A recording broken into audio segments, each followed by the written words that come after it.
Hi dears, welcome back. അപ്പോൾ ഇന്ന് നമ്മളൊരു നല്ല കിടിലൻ വെറൈറ്റി പുഡിംഗ് ആണ് ചെയ്യാൻ പോകുന്നത്. അപ്പോൾ ഇത് നമ്മൾ ഉണ്ടാക്കുന്നത് പംകിൻ വെച്ചിട്ടാണ്, അതായത് നമ്മുടെ മത്തങ്ങ. ബട്ട് ഇത് കഴിച്ചു കഴിഞ്ഞാൽ ആർക്കും മനസ്സിലാവില്ല ഇതിൻ്റെ മെയിൻ ഇൻഗ്രീഡിയൻറ്റ് പംകിനാന്നുള്ളത്. അപ്പം അത്രയ്ക്ക് നല്ലൊരു ടേസ്റ്റി, നല്ല ക്രീമി ആയിട്ടുള്ളൊരു പുഡിംഗ് ആണ്, നല്ല സൂപ്പർ വെറൈറ്റിയും കൂടിയാണ്. അപ്പോൾ ഇതെങ്ങനെ ഉണ്ടാക്കിയെടുക്കുന്നതെന്ന് നോക്കാം. അപ്പോൾ അതിനായിട്ട് നമുക്ക് മെയിൻ ഇൻഗ്രീഡിയൻ്റ് ആവശ്യമുള്ളത് പംകിൻ തന്നെയാണ്, മത്തങ്ങ. അപ്പോൾ അത് 1 കിലോ ഞാൻ എടുത്തിട്ടുണ്ട്. അതിൻ്റെ കുരുവും തൊലിയൊക്കെ കളഞ്ഞ് ആ ഉള്ളിലുള്ള നൂല് പോലത്തെ സംഭവങ്ങളൊക്കെ കളഞ്ഞിട്ട് എടുത്തതാണ്. ഇതുപോലെ ഒന്ന് മുറിച്ചെടുത്തിട്ടുണ്ട്. നല്ല പഴുത്ത മത്തങ്ങ തന്നെ എടുക്കാനായിട്ട് ശ്രദ്ധിക്കട്ടെ, എന്നാലും നല്ലൊരു മധുരവും നല്ല ടേസ്റ്റും കിട്ടുക പുഡിങ്ങിന്. ഇനി ഇതൊന്ന് നമുക്ക് വേവിച്ചെടുക്കണം. അപ്പോൾ അതിനായിട്ട് വെള്ളം ചൂടാക്കിയിട്ട് അതിലൊന്ന് വേവിച്ചെടുക്കാം. അപ്പം നല്ലോണം വെന്തുടയുന്നവരെ വെയിറ്റ് ചെയ്യാൻ പാടില്ല. ഏകദേശം ഒരു 5-6 മിനിറ്റ് കൊണ്ട് തന്നെ വെന്ത് കിട്ടും. അപ്പം ഇതുപോലെ ഒന്ന് കൈയോട് ഒന്ന് പ്രസ് ചെയ്യുമ്പോൾ അതിങ്ങനെ ഒന്ന് പൊട്ടി വരണം. ആ ഒരു പാകത്തിൽ വേണം വേവിച്ചെടുക്കാനായിട്ട്. നന്നായിട്ട് വെന്ത് ഉടഞ്ഞ പോലെ ആയിപ്പോരുത്, കാരണം അപ്പോൾ പുഡിങ്ങിൻ്റെ ടേസ്റ്റിൽ ഡിഫറൻസ് ഉണ്ടാവും, അത്ര ടേസ്റ്റ് ഉണ്ടാവില്ല. അപ്പോൾ അത് പ്രത്യേകം ശ്രദ്ധിക്കുക. ഇത് നന്നായിട്ട് തന്നെ വെന്ത് വന്നിട്ടുണ്ട്. ഇനി ഇത് നമുക്ക് കംപ്ലീറ്റ് വെള്ളം ഒന്ന് വാർത്ത് കളയണം. എന്നിട്ട് നന്നായിട്ട് തന്നെ തണുക്കണം. ഇനി നമുക്ക് പഞ്ചസാര ഒന്ന് കാരമലൈസ് ചെയ്തൊന്ന് സോസ് ഉണ്ടാക്കിയെടുക്കണം. അപ്പോൾ അതിനായിട്ട് 1 കപ്പ് പഞ്ചസാര എടുക്കുക, അതൊന്ന് കാരമലൈസ് ചെയ്യുക. അപ്പോൾ കാരമലൈസ് ചെയ്യുമ്പോൾ ശ്രദ്ധിക്കുക, അതിങ്ങനെ സ്പൂണ് വെച്ച് ഇളക്കിക്കൊണ്ടിരിക്കരുത്. ഇളക്കുമ്പോഴാണ് അതിങ്ങനെ കട്ട പിടിക്കുക, നന്നായിട്ട് കാരമലൈസ് ആയിട്ട് കിട്ടൂല. അപ്പോൾ ഇതുപോലെ ജസ്റ്റ് ഒന്ന് പാൻ ഒന്ന് ഇതുപോലെ ഇടയ്ക്കൊന്ന് അനക്കി കൊടുക്കുക. അപ്പോൾ ഒരു മീഡിയം ഫ്ലെയിമിൽ ഇട്ടിട്ട്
ഇതിങ്ങനെ കുറുകി വരും. ഇളക്കാണ്ടിരുന്നതിന് അടിയിൽ ചിലപ്പോൾ കട്ട പിടിച്ചു പോകും, അതുകൊണ്ട് തന്നെ ഇളക്കിക്കൊണ്ടിരിക്കുക. അപ്പോൾ ഇതാ നമ്മുടെ സോസ് ഇവിടെ റെഡി ആയിട്ടുണ്ട്.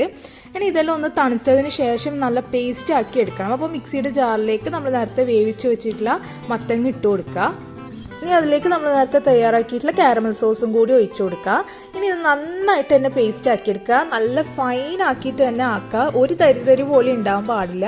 അപ്പോൾ ഇത് നന്നായിട്ട് തന്നെ പേസ്റ്റ് ആക്കി എടുത്തിട്ടുണ്ട്. ഇനി അതിലേക്ക് നമുക്ക് ഫ്രഷ് ക്രീം ചേർത്ത് കൊടുക്കണം. അപ്പോൾ 250 ml ഒരു പാക്കാണ് എടുത്തിട്ടുള്ളത്, അത് കംപ്ലീറ്റ് ആയിട്ട് ഒഴിച്ചു കൊടുക്കുക. ഇനി അതിലേക്ക് ആവശ്യത്തിന് കണ്ടൻസ് മിൽക്ക് ചേർത്ത് കൊടുക്കുക. അപ്പോൾ ഏകദേശം ഞാനിവിടെ 4 ടേബിൾ സ്പൂണോളം എടുത്തിട്ടുണ്ട്. മധുരം നോക്കിയിട്ട് ചേർത്ത് കൊടുക്കുക. ഇനി അതിലേക്ക് ചേർക്കുന്നത് ജലാറ്റിനാണ്. അപ്പോൾ ഞാനിവിടെ 1.5 ടേബിൾ സ്പൂൺ ജലാറ്റിന് 1/4 കപ്പ് വെള്ളത്തിലൊന്ന് മെൽറ്റ് ചെയ്തെടുത്തതാണ്, അതും കൂടി ചേർത്ത് കൊടുക്കുന്നുണ്ട്. ഇനി ജലാറ്റിൻ ഇല്ലെങ്കിൽ 5 ഗ്രാം ചൈന ഗ്രാസ് മെൽറ്റ് ചെയ്തിട്ടും ചേർത്താൽ മതി. ഇനി ഇത് നന്നായിട്ട് തന്നെ അടിച്ചെടുക്കാം. ഇനി ഇത് നമുക്ക് പുഡിംഗ് ട്രേയിലേക്ക് ഒഴിച്ചു കൊടുക്കാം. ഇനി ഇത് നന്നായിട്ട് സെറ്റ് ആവണം കേട്ടോ. സെറ്റ് ആയതിനു ശേഷമാണ് നമ്മൾ സെക്കൻഡ് ലെയർ കൊടുക്കുന്നത്. അപ്പോൾ ഇത് സെറ്റ് ആവാൻ വേണ്ടി ഒന്ന് ഫ്രീസറിൽ വെച്ചാൽ പെട്ടെന്ന് സെറ്റായി കിട്ടും. ഏകദേശം ഒരു 2 മണിക്കൂറോളം തന്നെ ഫ്രിഡ്ജിൽ വെക്കുക. ഇനി നമ്മൾ സെക്കൻഡ് ലെയർ വിപ്പിംഗ് ക്രീമാണ് കൊടുക്കുന്നത്. അപ്പം ഞാനിവിടെ 1.5 കപ്പ് വിപ്പിംഗ് ക്രീം എടുത്തിട്ടുണ്ട്. അത് നന്നായിട്ട് തന്നെ ഒന്ന് വിപ്പ് ചെയ്തെടുക്കാം. അപ്പോൾ ഓൾറെഡി നല്ല മധുരമുള്ള വിപ്പിംഗ് ക്രീമാണ് എൻ്റെത്, അതുകൊണ്ട് തന്നെ ഞാനിതിൽ മധുരം ഒന്നും ചേർക്കുന്നില്ല. അപ്പം മധുരം കുറവാണെങ്കിൽ നിങ്ങൾക്ക് കണ്ടൻസ് മിൽക്ക് ചേർക്കാം. അതാ ഇപ്പോൾ പുഡിംഗ് ഒന്ന് സെറ്റായി കിട്ടിയിട്ടുണ്ട് കേട്ടോ. ഇനി അതിൻ്റെ മേലെ വേണം നമ്മൾ ക്രീം ഇട്ട് കൊടുക്കാനായിട്ട്. അപ്പോൾ ഇത് സെറ്റായാൽ മാത്രമേ നമുക്ക് ആ ഒരു ലെയർ ആയിട്ട് നല്ലോണം ഇടാൻ പറ്റുള്ളൂ. സെറ്റ് ആയില്ലെങ്കിൽ ചിലപ്പോൾ ഈ വിപ്പിംഗ് ക്രീമും ഇതൊക്കെ ഒന്ന് മിക്സ് ആയിപ്പോവും. അതുകൊണ്ടാണ് നന്നായിട്ട് സെറ്റ് ആവണമെന്ന് പറയുന്നത്. അപ്പോൾ ഇതുപോലെ വിപ്പിംഗ് ക്രീമിൻ്റെ ലെയറും കൂടി നന്നായിട്ട് കൊടുക്കുക. നന്നായിട്ട് തന്നെ അതൊന്ന് ലെവൽ ചെയ്ത് കൊടുക്കുക. ഇനി നമുക്കിതൊന്ന് ഫ്രീസറിൽ വെക്കാം. കുറച്ച് ടൈം വെച്ചാൽ മതി, അതൊന്ന് സെറ്റായി കിട്ടും. മേലെ ഒരു ലെയറും കൂടി കൊടുക്കാനുണ്ട്. ഫ്രീസറിൽ കുറേ ടൈം വെക്കാൻ പാടില്ല കേട്ടോ. നമ്മളിതൊന്ന് പെട്ടെന്ന് സെറ്റാകാൻ വേണ്ടിയിട്ടാണ് ഫ്രീസറിൽ വെക്കുന്നത്. അപ്പോൾ ഇനി ഇവിടെ ഒരു 1/4 കപ്പ് വിപ്പിംഗ് ക്രീമിലേക്ക് ഞാനിവിടെ 1 ടേബിൾ സ്പൂൺ ബൂസ്റ്റ് പൊടിയാണ് ഇടുന്നത്. അത് ചേർത്ത് നന്നായിട്ട് തന്നെ മിക്സ് ചെയ്ത് കൊടുക്കുന്നുണ്ട്.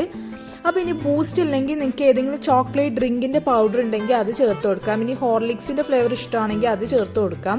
ഇനി കോഫി ആണെങ്കിൽ കോഫി ചേർത്ത് കൊടുക്കാം. അപ്പോൾ കോഫിയൊക്കെ ചേർക്കുമ്പോൾ ജസ്റ്റ് ടേസ്റ്റ് നോക്കുക, വേഗം 1 ടേബിൾ സ്പൂൺ ചേർക്കരുത്, ചിലപ്പോൾ കയ്പ്പിളകിപ്പോവും. അപ്പോൾ അത് ശ്രദ്ധിച്ച് നിങ്ങളുടെ ഫ്ലേവർ ഏതാണ് ഇഷ്ടം അതിനനുസരിച്ച് നിങ്ങൾക്ക് ഇത് ചേർത്ത് കൊടുക്കാം. ഇനി ഇതിൻ്റെ മേലെ ഒന്ന് ഇട്ട് കൊടുക്കുക, എന്നിട്ട് അത് നന്നായിട്ട് തന്നെ ഒന്ന് ലെവൽ ചെയ്ത് കൊടുക്കുക. നന്നായിട്ട് അതിൻ്റെ മേലെ സ്പ്രെഡ് ചെയ്ത് കൊടുക്കുക. തിൻ ലെയർ ആയിരിക്കും, എന്നാൽ നല്ല ഫ്ലേവർ ആയിരിക്കും. ഈ ഒരു ബൂസ്റ്റിൻ്റെ ഫ്ലേവർ നന്നായിട്ട് വരും. തിൻ ലെയറേ നമുക്കിത് ആവശ്യമുള്ളൂ. ഇപ്പോൾ ഞാൻ പറഞ്ഞ പോലെ തന്നെ ഫ്ലേവർ നിങ്ങൾക്ക് ഏതാണ് ഇഷ്ടം അതിനനുസരിച്ച് നിങ്ങൾക്ക് ഇത് മാറ്റാം കേട്ടോ. ബൂസ്റ്റ് തന്നെ ചേർക്കണം എന്നില്ല. അപ്പോൾ ഇതുപോലെ നന്നായിട്ട് തന്നെ അതൊന്ന് ലെവൽ ചെയ്തെടുക്കാം. ഇനി ഇതിൻ്റെ മേലെ നമുക്ക് കാഷ്യൂ നട്ട്സ് ഇട്ട് കൊടുക്കാം. അപ്പോൾ നന്നായിട്ട് ചെറുതായിട്ട് ചോപ്പ് ചെയ്ത് വെച്ചിട്ടുള്ള കാഷ്യൂ നട്ട്സ് ആണ്. ഇത് ഇതിൻ്റെ മേലെ ഇട്ട് കൊടുക്കാം. ഇത് നിങ്ങൾക്ക് കാഷ്യൂ നട്ട്സ് അല്ലെങ്കിൽ നിങ്ങൾക്ക് വേണമെങ്കിൽ ചോക്ലേറ്റ് ചിപ്സ് വേണമെങ്കിൽ ചോക്ലേറ്റ് ചിപ്സ് ഇട്ട് കൊടുക്കാം. ഇനി കാരമലൈസ്ഡ് നട്ട്സ് വേണമെങ്കിൽ അത് ഇട്ട് കൊടുക്കാം. നല്ലൊരു വെറൈറ്റി പുഡിംഗ് ഇവിടെ റെഡി ആയിട്ടുണ്ട്. അപ്പോൾ ഇന്നത്തെ ഒരു വീഡിയോ ഇഷ്ടമായെങ്കിൽ ലൈക്ക് ചെയ്യുക, ഷെയർ ചെയ്യുക, കമൻറ്റ് ചെയ്യുക. പുതിയൊരു കിടിലൻ റെസിപ്പി വീഡിയോ ആയിട്ട് കാണുന്നത് വരെ take care and bye from simply my passion.